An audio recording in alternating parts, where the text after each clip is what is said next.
So this week we are again in North London, but this time we're covering Mill Hill. We have Virgin Active on the right and Waitrose on the left, and we're joined by a guest today, a Mill Hillian, as they say. I'll let you do your own introduction. I think that was short and succinct. Thank you. I hope. Anyway, this used to be my hood a few years ago when I was at school in this area. And this area is in the sort of what used to be called the green belt of North London. Very green, very leafy, very suburban. You almost forget you're in London, but you are well within London. I think just as reference, you can drive to Brent Cross Shopping Centre from here. We're just behind Mill Hill East Tube Station. You can get to Brent Cross from here in 10 minutes, maybe under 10 minutes. So very accessible area. So we're just turning left out of this little, very small, convenient retail park, which has got a Waitrose and a Virgin Active, where all the jet set of Mill Hill come and hang out and drink coffee all day long without really doing any exercise. And there you go, have it. On the left, you've got Mill Hill East, which is on the Northern line. Yes. Zone 4. Zone 4. And on the right-hand side, beautiful new housing. When I say new, in the last 10 years, this was actually much, much more open space, but they have done, I think, quite tastefully some. What used to be there? That's a very good question. I think they were open fields, mainly. I mean, you can see as we're going up the hill, we're going up the Ridgeway. So one question. Mill Hill got its name from the mill I on the hill. Is that still here?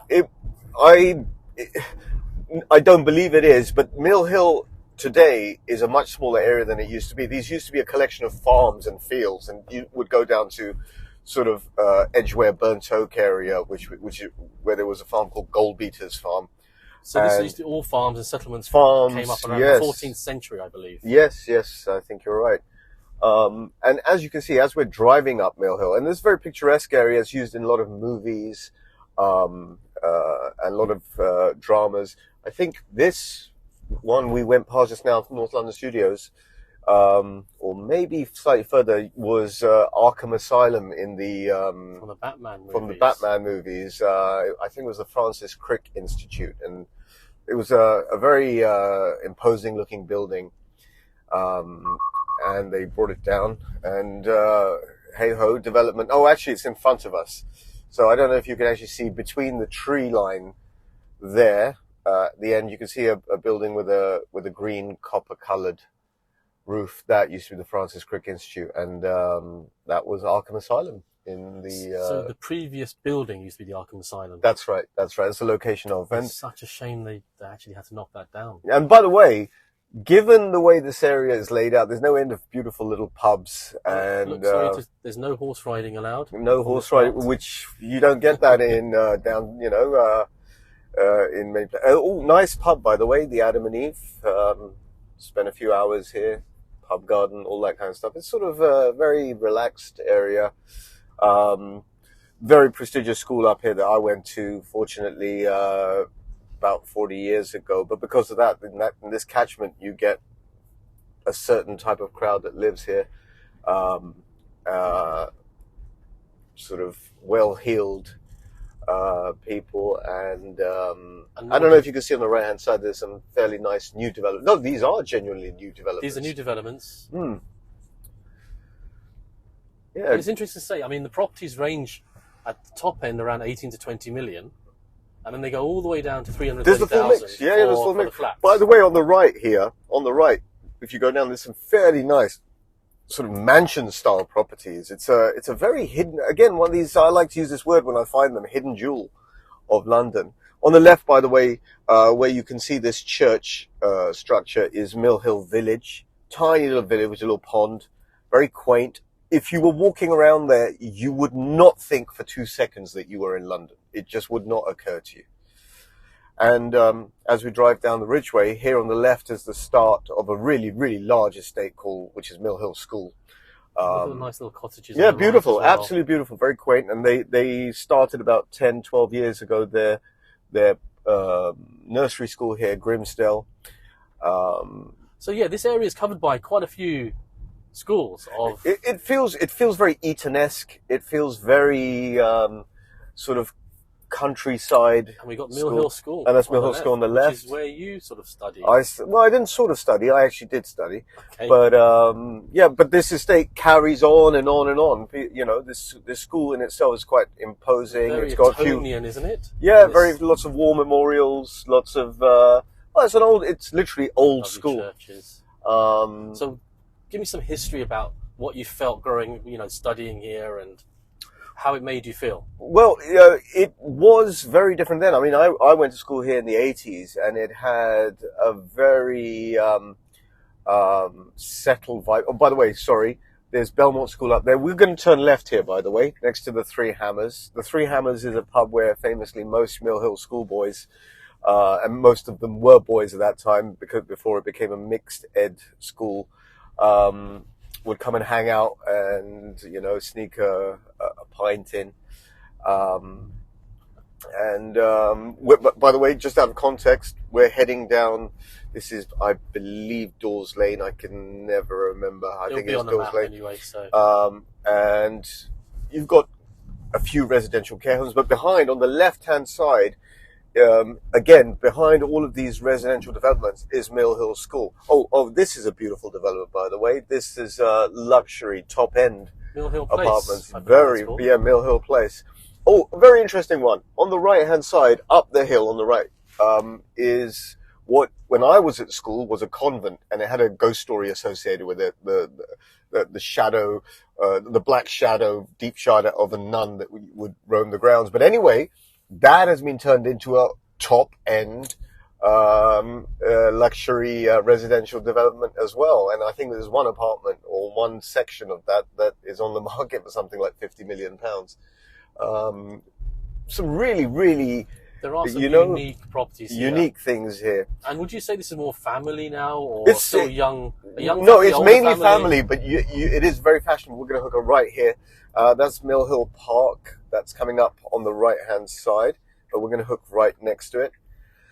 And by the way, still on the left, you've still got Mill Hill School. You've still got Mill Hill School grounds. So it's huge. And the reason I keep going on about Mill Hill School, apart from the fact that I went there, is very unique in terms of schools in London. It has it's a bit of a Hogwarts kind of situation. It has no end of boundless fields and cricket pitches and rugby pitches and facilities.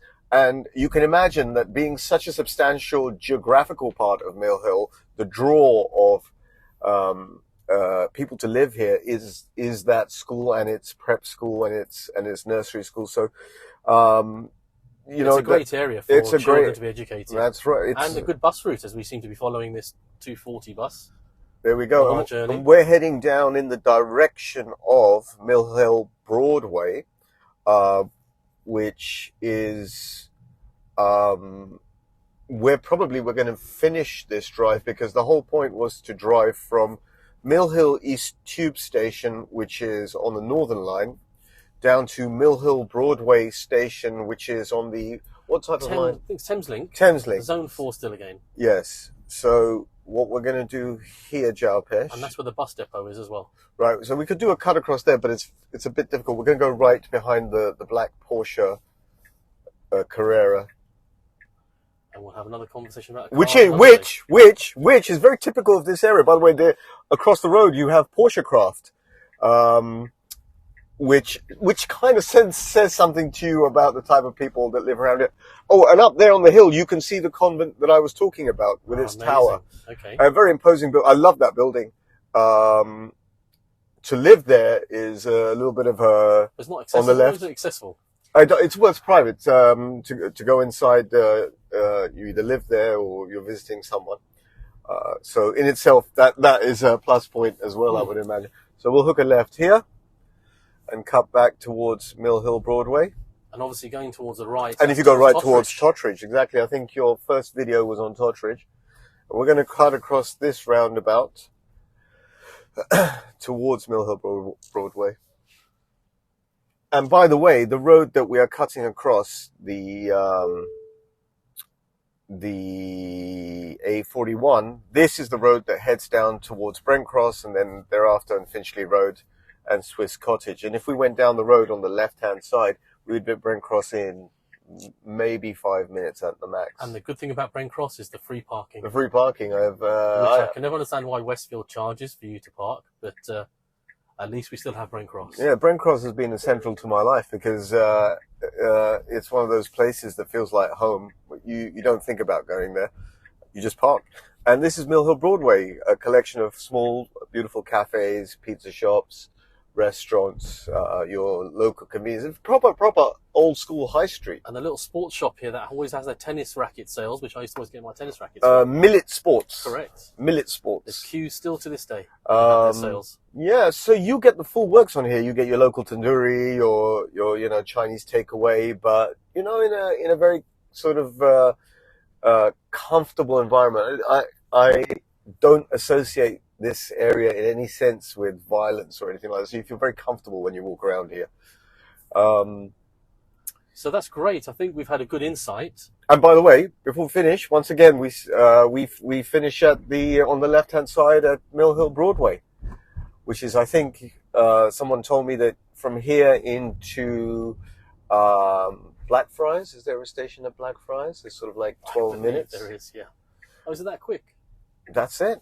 Because I know the Thames Link is obviously quite... Very quick Thames Link into central London. As we turn back round and we go back down the route... Oh, by the way, if there is a Marks and Spencer's in your area, that says something about your area as well. You've got your local food hall here on the left.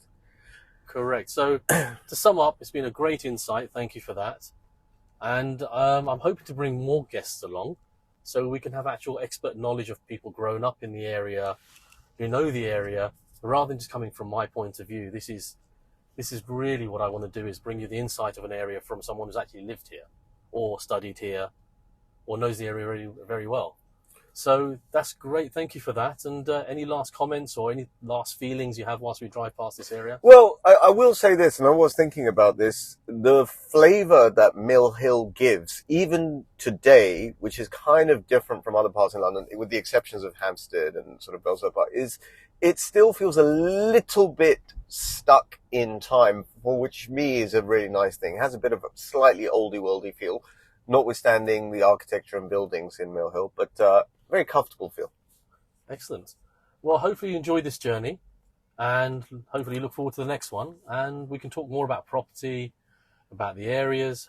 Just comment and share and tell me what you think. I'll speak to you next time.